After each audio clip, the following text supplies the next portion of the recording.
Asato ma satgamaya, tamaso ma jyotirgamaya, mrityurma amritam gamaya. Om Shanti, Shanti, Shanti. So welcome back everybody on our Thursday sessions. Today we're going to do a little difference, a little changes. And we're going to share with you lots of stories on the Shiva Mahima. The glory of Shiva. Also give you some of the meanings which we did some of it coverage on the last Sunday, being the Shivaratri. And today we'll continue a little more. And there is such beautiful discovery. Bhairava, you remember Vijnana Bhairava, the very famous book of Kashmiri Shaivism. So let us remember one of the story, and this story talks about Shiva, who is the supreme ultimate as per the Kashmiri Shaivism, is like in the Advaita Vedanta, is Brahman, is everything. But in Kashmiri Shaivism, it is the Shiva which is everything, but he creates the whole universe with the help of Prakriti, which Advaita Vedanta says is Maya. But as per Kashmiri Shaivism, this world is real and it exists. As per Advaita Vedanta, this is giving you the comparison. Advaita Vedanta says this world appears to be real. Like, remember the snake and the rope? Remember the TV screen and the pictures happening behind? The TV screen is not concerned about what is happening inside the screen. The rope is not concerned with the snake. And if you ask the rope, hey, what's your relationship with the snake? Rope will ask you, what's snake? He doesn't know. Same way. In Advaita Vedanta does not, what says Brahman, has no relationship with anything else, that only one alone, Advaita alone. But in Kashmiri Shaivism, very close to Advaita, but there he says this universe is real, it's created by Prakriti and created by Bhairava. I'm going to take on to you a little bit of the first, let's start with the story. Okay? Shiva, a supreme ultimate. So, Namah Shivaya. Remember? Na, ma, si, va, ya. 5 syllables. It's called Panchakshara. In other words, 5 syllables. Panchakshara. 5 syllables. Na means the earth. Ma means the water.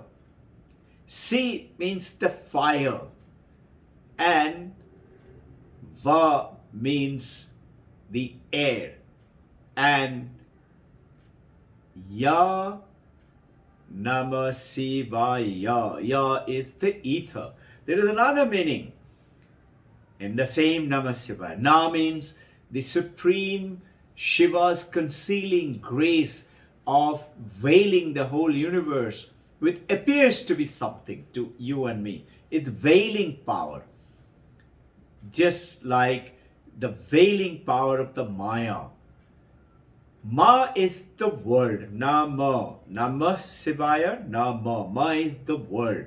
Na is the veiling power. The other meaning, the second part of the meaning. It's a beautiful discovery. You would love to know. Si means the Shiva. And Va means his revealing grace. The whole world comes to you as a grace. And Ya means it's the Atman of the soul, our soul, to the soul.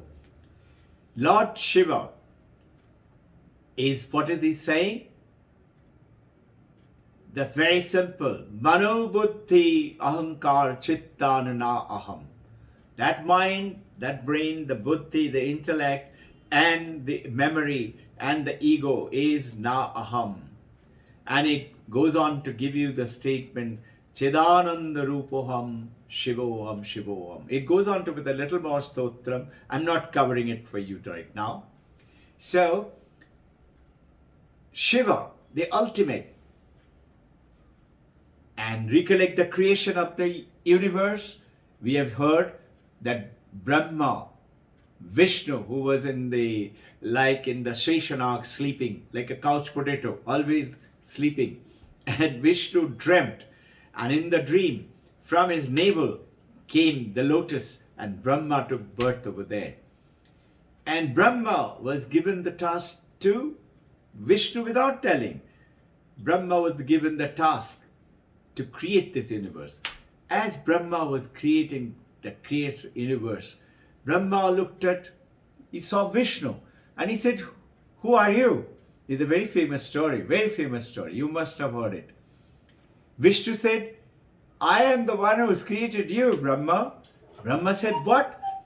You haven't created me. I am the one who's creator of the universe." Ego. And a war starts up between Brahma and Vishnu. So all the gods and goddesses got scared. They ran to Shiva and said, "Shiva, please come and sort it out." Shiva appears and says, "Okay, who is the greater?" And he appears as the Jyotirling, which was like a light extending right the other end of the universe to the bottom end, top of the end to the bottom of the end, which is like no end to the universe. So Shiva said, "Okay, one of you go up and find out the end of top of this light. That light is the Shivaling light. And one of you go down to the bottom." So Brahma said, "Okay, my bird he's got the very big swan in which he sits. I will fly and go right up to the top." Very specially powerful bird, swan. And Vishnu very meekly said, "Okay, I will become the Varaha avatar, the wild boar, and I will go down and down and find out the bottom of this ling." And you know what? And they go up and down, and years pass, and years pass, and years pass. Brahma's swan is tired, exhausted. Brahma is exhausted, can't find the end. Brahma said, "What do I do? If I go back and if Vishnu has found the bottom, he will be the greater." So, notice how the ego is playing even among the gods. The Brahma decided to tell a lie. So, he called the divine cow, and the cow, he told the cow, because he's created all of them. So they all think you're the boss. Brahma is the boss. So he told the cow that you be the witness and say, "I reached the top," and you put milk on top of the Shivaling. So Kamadhenu can't say anything. Brahma is the boss. He said, "Okay." And then he calls Ketaki. Ketaki is the flower. He said, "You say you are the second witness and you put the flower on top of the Shivaling." Ketaki said, "Okay, you're the boss." And they all come down. And by then Vishnu had also come. So Brahma said, "So Vishnu, did you find the bottom of the ling?" Vishnu said, "No, I could not. It was bottomless. I went down and down. I could not find." Brahma said, "I have found the top." And you ask Kamadhenu and you ask Ketaki. And Kamadhenu said, "Yes, I was there right on top and I put the milk." Ketaki said, "Yes, I was there and I put the flower." And then Shiva comes. And Shiva said, "Brahma, shame on you. You're the creator of the universe and you're telling lies. No one will worship you. There will be no temple for you in this universe." And notice there's only one temple in Pushkar Lake, Brahma's temple, only one temple. No one worships Brahma. And there must be some limited few going to Pushkar Lake. And he said, "Vishnu, because of your truth and purity, just like everybody worships me as a Shiva, everybody will worship you as Vishnu." And he turned towards Kamadhenu and he said, "Because of your lies, you will be, with that tongue with which you told a lie, will be licking earth, mitti. And Ketaki, he said, you told a lie that you put the flower. Nobody will use this flower for any worship. And actually, the research shows Ketaki is never utilized. And if you ask anybody, Ketaki flower, they say, no, don't use it. It's apavitra, not good. Beautiful story. And it tells the Mahima of Shiva. He's so great. And this greatness goes ahead and tells Vijnana Bhairava, that book. In Vijnana Bhairava, Vijnana is consciousness. And Bhairava, Kashmiri, the beautiful, each one word is hidden meaning. Bha actually stands for Bhairava. Bha actually stands for the huge Bharana. It starts with Bharanam, the huge lake.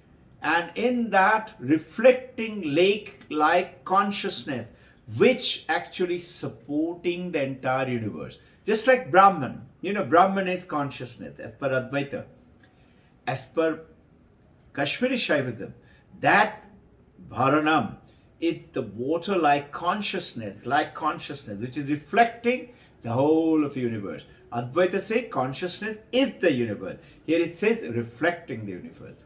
And then Ra, Bha, Bhairava, Bha, Ra and Va. Ra is Ravana, not Ravana, like Ramayan's Ravana. Ravana says it is the entire universe vanishes into that. It's like whole sky. It's like a mirror. In Kashmir is like, those of you been to Switzerland or those of you been to Kashmir, huge lake, Dal Lake, and beautiful mountains and glades and flowers. So that lake is reflecting the birds, the mountain, the sky, and everything. So everything vanishes, the universe vanishes into the lake of that consciousness called Ravana. And then is the Va. Va is the Vamana, that which projects the universe in the same way as the consciousness does. So Bhairava is Bha, Ra, Bha for Bharanam, Ra for Ravana, and Va for Vamana, which projects the universe. Like you've heard about the description of the Maya. So all these three is the Bhairava. And now Bhairava is who? That Shiva is you. Shivoham, Shivoham, Shiva Swarupaham. Remember that Totram of the Shankara. And Bharita Kara is another, which means actually the state of this entire universe, the state, the living presence of the state, actually real. Bharita Kara actually little sounds complicated, but what it means is the Mother Bhairavi. Mother Bhairavi is real, Shiva is real, as per Kashmiri Shaivism. And that is where it comes in. Now, another story. Pushpagandha. This is in the 24th verse is giving where the Shiva, beautiful stotram of praise to Shiva, written by Pushpagandha, one of the Gandharva. These Gandharvas, they're very talented people. Gods, goddesses, demons, asuras, and Gandharvas. Gandharva are very talented, very dancer, artist, singer, but they always are mischievous. Very talented, but they are always doing some mischief. And they were given special power by Shiva. So it just so happens, one is Pushpagandha. His name is one of the Gandharva. As he was flying through, he is a devotee of Shiva. And he sees the beautiful celestial garden. And this celestial garden belonged to another Gandharva. He was the king. And what Pushpagandha does, he's in this flying, one part of the story says, he was in a flying chariot. he swoops down and collects all the flower from there. Another story says he was flying himself. He had that power from Shiva. And he swoops down and collects the flowers and goes, takes the flower and says, this flower is only worth for worshipping Shiva. He goes and worships Shiva. And he does this second day, third day, and the garden belongs to the Gandharva king, Chittaprada. The Chittadatta, he says, who is this guy coming and taking all the flowers? He punishes the guards, changes them, put the new guard, but the guards can't see because Pushpagandha had the power to vanish himself. He could vanish into the air. Second day, third day, then Chittadatta, what he does, the king, Gandharva, another very intelligent, so he puts the entire garden with the Pushpamala, that, the Naivedya, which you worship with the flowers, Shiva and Belpatta, he sprinkles it all over the garden. If anybody steps on it, he will step on the Naivedya, on the flower and the Belpatta, which has been used for worshipping Shiva. That's supposed to be very bad, no? You step onto the worshipping flower. And Pushpagandha comes, and as he is picking the flower, he steps on. The moment he steps on, all his vanishing power, flying power vanishes. Taken away instantly. Guards catch him. And one part of the story says, one of the former story said that is the time as he was caught, he writes this hymn of worshipping Shiva. Another part says he is put in the jail, and in the jail, while worshipping Shiva in the jail and crying, and he writes this. And it's supposed to have been beautiful. And that is explained in Vijnana Bhairava, in the 24th verse. Now, the Chittadatta, he has caught him. Now, as he praises Pushpagandha, Chittadatta also was Shiva's bhakta. But stealing is not good, no? And Pushpagandha did the wrong act of stealing. So, Shiva, listening to his praise, comes and presents himself. That is why that praise of the Shiva is supposed to be very famous. In Kailash Manasarovar, there is a very special ashram. In that ashram, you are supposed to chant this every day morning and then do meditation. The Shiva is supposed to grant you special boon. The Shiva came to Pushpagandha and reinstated all his powers and freed him from the jail. And this is what it says, you and I, who are in this body, in this samsara, we are locked up in this samsara and we are like in a jail. So from the jail to freedom, remember the last Sunday's talk is from the jail, we are in the samsara jail. From there to the freedom, when you go to your home, on the way, you practice and you rest somewhere for a while, sit, maybe eat something and rest for a while, is the journey through this Shiva Stotram. Your practice through sadhana. And then only you reach home. The home is the supreme abode. I have many more stories I would love to share with you all in the coming Sunday. I wish you good luck. Jai Guru. Om Namah Shivaya Namaha. Om Namah Shivaya Namaha. Om Namah Shivaya Namaha. Jai Guru.